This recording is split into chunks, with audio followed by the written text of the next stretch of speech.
Hello friends, welcome back to my channel. आज आम 36 size single katori blouse cutting करवा। मेजरमेंटा स्क्रीन ऊपर अच्छी। चलतु एवं आम प्रथम बैक साइडटा कटिंग करवा। देखंतु मुझे कपड़ाटा कौ भली भाबे फोल्ड करछि प्रथमे देखि नियंतु। एई भली भाबे देखंतु एमती गोटे फोल्ड करछि। तो एठी हमर केते चौड़ा हिसाब रे मुई कपड़ाटा को मु फोल्ड करछि। तो हमर छातीर 4 भागरु भागे प्लस 2 इंच सिलाई मार्जिन। तो ये छाती आमर अच्छी केते 36 साइज। 36 4 भागरु भागे होची आमर 9 इंच आ 2 इंच सिलाई मार्जिन। टोटाल मु 11 इंच रे एठी फोल्ड करछि। तापरे एठी हमर कपड़ाटा देखंतु सीधा कर देली। हमर तळे टिके मार्जिन दे देली, कपड़ाटा सीधा कर दबा। तापरे लंब अछि मोर 14 इंच। 1 इंच मु एठी सिलाई मार्जिन पे देछि। तो 15 इंच रे मु एठी चिन्ह दबा। तो जहाँ भी आपनकर लंब थाउ 1 इंच सिलाई मार्जिन देबे। तो एबे आमे एठी शोल्डरटा नबा। शोल्डर एठी मु 5.5 इंच नेछि। तापरे हमरो आर्म होल भी मु बेसी नेबिनी, सेही 5.5 इंच नेबी। बेसी नेले माने हम काख पाखरे कपड़ा जमा हबो। तो एठी मु लाइनटा पकई देली। एटा हमरो चेस्ट लाइन। तापरे आर्म होल रो मिडिल पॉइंट रे आमे गोटे चिन्ह दबा। ए चिन्हटा देले हमरो एमती शेपटा दबाकू हमरो सुविधा हबो। देखंतु एटी 1.2 रे आपण चिन्हटा देबे। बेसी देबेनी, बेसी देले कोन हबो काख पाखरे कपड़ा एमती एकठा हबो। तापरे एटी देखंतु हाफ इंच हम एमती तळुकू डाउन करतबा। मोर सब वीडियो रे आपण देखिथिबे मु बैक साइड रे एटी डाउन करची। तापरे आमे देखंतु छाती रो चिन्ह देले हमरो छाती होची 36, 4 भागरु भागे होची 9, 2 इंच सिलाई मार्जिन। आ एटी बेकर चौड़ा पे मु एटी 2.2 नेछि। तापरे आमर बेकर लंब आपण को हिसाब रे लंब रखिबे। मु एठी देखंतु 9 इंच रखिछि, बेसी डीप रखुनी। जदि आपण चाहिबे डीप रखिबा पे आगु को मु तार आपण को कहि देबी केमिति आपण डीप कले आपणकर कांध खसिबनी। तो एई मेजरमेंट हिसाब रे एतिकी कले हमर कांध जम्मा भी खसिबनी।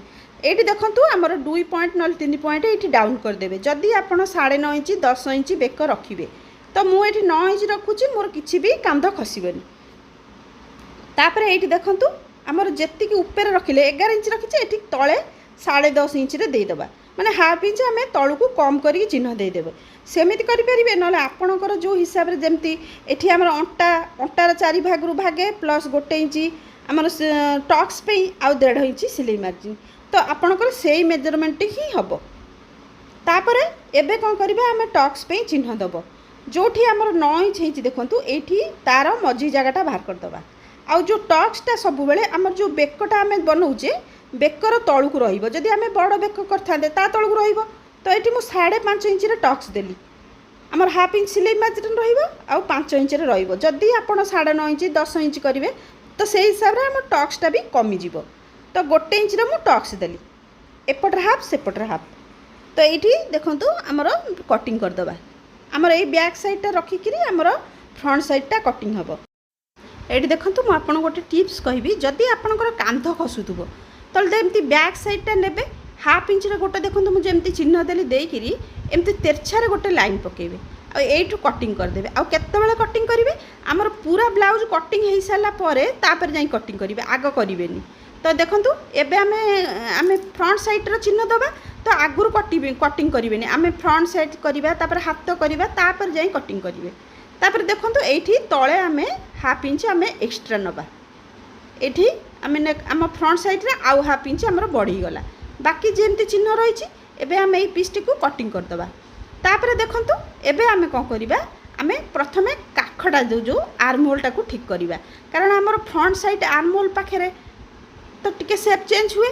तो देखो मापिदेली आमर कांध जो आमर शोल्डरटा ठीक अच्छी। आर्म होल आम केते नहीं 5.5 इंच नहीं। तो से 5.5 इंच रे आम ये चिन्ह दबा। देखंतु यही सब छोट छोट पॉइंट को आपण को ध्यान रखिले आपण को ब्लाउज टी एकदम परफेक्ट बनिवो। आपण गोटे एठी ध्यान देबे, गोटे हाथ काटला बेले तार जो आर्म होल पॉइंटटा कटा हुए सेठी ध्यान देबे। देखंतु एठी हाफ इंच मु भीतर पट को चिन्ह देली। आपण एई भली भाबे हमर आर्म होल रे चिन्ह दियंतु। देखिबे आपण को काख पाखरे आ कपड़ा जमा हबनी। एठी देखंतु हमर एमती तेरछारे लाइन टे पकेइले।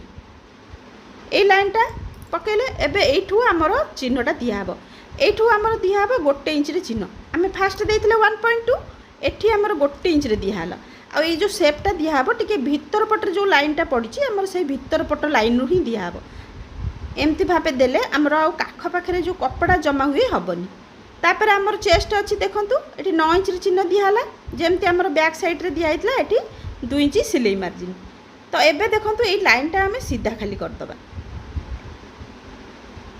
ए लाइनटा सीधा पर आम बेकर चौड़ाटा नबा आमर बेकर चौड़ाटा देखूँ ये आमर फ्रंट साइड्रे आमर ये सॉरी बैक साइड्रे 2.2 नहीं माने फ्रंट साइड्रे से 2.2 नबा आ लंबटा मुझे 6 इंच रखी क्या बेसी जो कस्टमर तांकू बेसी बड़ बेक भल लगे तो आपड़ 6.5 इंच रखिले भी किसी बेसी हेनी कारण 6 इंच आम सिलाई मार्जिन ऊपर पलैब तो ये 5.5 इंच रही आप चाहिए 6.5 इंच भी नहीं पारे किसी भी असुविधा ना आ चौड़ाटा मुझे 2.75 नहीं माने 2.5 इंच 2 पॉइंट बेसी नहीं।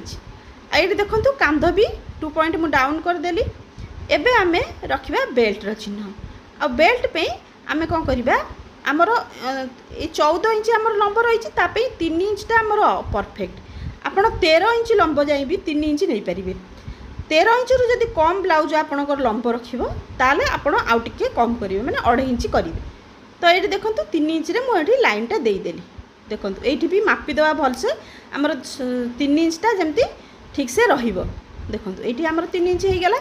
तापर आम कौन करवा सेप दबा बेल्टर सेप दबापी ये देखो 3 इंच आउ गोटे चिन्ह दिहला आ ये 0.75 माने हाफ इंच रू टिके अधिका 1 इंच रू टिके कम ये एमती सेपटा देदेबा यहाँ आमर बेल्टर सेप हो गला। तापर एबे आमे कटोरी पे सेल्फ माने चिन्ह दबा कटोरी आमर हूँ 36 साइज ब्लाउज तो 36 को 6 भाग करवा तो ये 6 इंच रे आमे चिन्ह दबा ये एमती लाइन टे पकईदबा।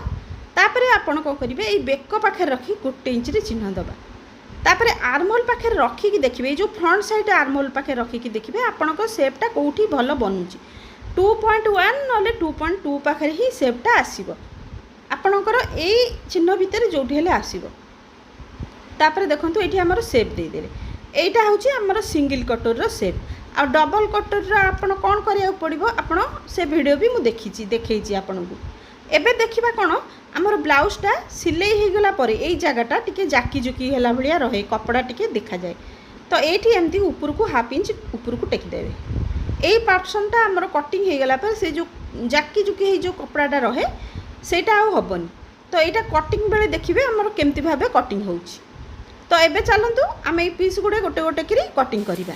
तो देखो कोई फास्ट आर्महोलटा मु कटिंग करदेली देखो तापर यहाँ आमर बेल्टटा कटिंग हो गला। तापर देखो कटोरटा कटिंग है तापर ये देखो जो डाउन करी कटिंग कली और ऊपर को जो टेकली कटिंग करदेली। तापर ये जो पीसटा आमर बड़ हम देखो आम जिते डबल कटोरी ब्लाउज बड़ करुले तो आम सीधा भाव करदे किंतु एटा एमती टिके देखो एमती कणुआ भाव रखिए आमती अच्छी फास्ट सेमती करदे। तापर कौन करवा एपट 2 साइड्रे आम हाफ हाफ इंच बढ़ेबा आ तल पटरू भी आम देखो एपटर 1.2 नेली एपटर भी 1.2 आपन चाहिए 1.5 इंच भी नहीं पारे किसी असुविधा ना। तो 2 पट साइड्रे मु 1 इंच आ 2 पॉइंट नेली तापर ए लाइनटा एठी मिसेली आ एठी डॉट डॉट करके एठी सेप देदेली। एबे ए जो लाइनटा को देखो भल भाव सीधा करदबा सीधा करी ए लाइन रो मिडिल पॉइंटटा जो आम नहीं जावा आ तलू को मु 1.5 इंच रे चिन्ह देली आ एठू एतिक आ एठू एतिक एमती सेप देदेबा। एबे एटा टिके गोल करदबा देखो ये टिके गोल करके तापर आम काटिबा देखो ये सब पीस गुड़ा कटिंग हो गला। एबे कौन करवा आम टक्स दबा ये आमर 3 इंच रे टक्सटा मु देली देखो 3 इंच रे मु टक्सटा देली एपटर 1.2 एपटर 1.2 आमर ये टक्सटा बसिबो देखो आपन जतले करिवे एमती दीटा एक जेमती समान होबा दरकार ता माने जानिबे आपनकर कटिंगटा ठीक हेछि। एबे देखो से टक्स दी जगह मु कट लगई देली। एबे देखो ये आम एमती टक्स रो चिन्ह दबा यहाँ आमर कटोरीटा देखो एपटे भी आमर सेमती चिन्ह हो गला आम ताकू चिन्ह देदबा आमर 2टा एक कटोरी रेडी हो गला।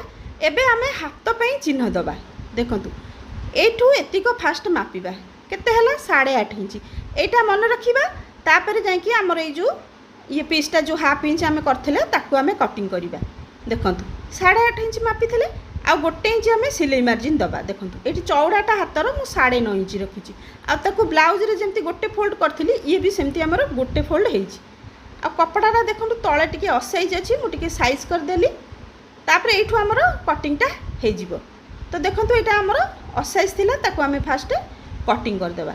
यहाँ आमर बिना अस्त्र वाला ब्लाउज तो से आपण कौन करेंगे तले 1.5 इंच ने आमर मोड़ा होकर हेम सिलाई हम तो ये 1.5 इंच ने आउ ऊपर हाफ इंच तो 4.5 इंच ब्लाउजटा मुझे ऊपर हाफ इंच नहीं 5 इंच रखिली ऊपर टोटाल आमर ये 2 इंच बढ़ाला। जदि आपण अस्त्र वाला कर 1 इंच बढ़ातु तापर ये ऊपर रखी देखूँ 2.5 इंच डाउन कली एपटे रखिली 2 इंच आठी मोहरीर अधा आ 1.5 इंच सिलाई मार्जिन आठी देखूँ ऊपर ये रखिकी एमती चिन्हटा आम देदेबा मिसईदेबा हाथटा आपर ये रखिकी देखो 2.5 इंच आमर गोटे चिन्ह दिहब सेपटा जो जीव एमती भाव जीव देखो टिके तलू एमती डाउन करदे तापर फ्रंट साइड आर्महोलटा को एमती भाव देदेवे देखो ये सेपटा भलसे देबे कारण आ सकाशे भी आमर काख पाखे कपड़ा जमा हुए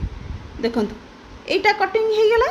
एबे आमे आर्महोल रो गोलेटा कटिंग देखो करदबा।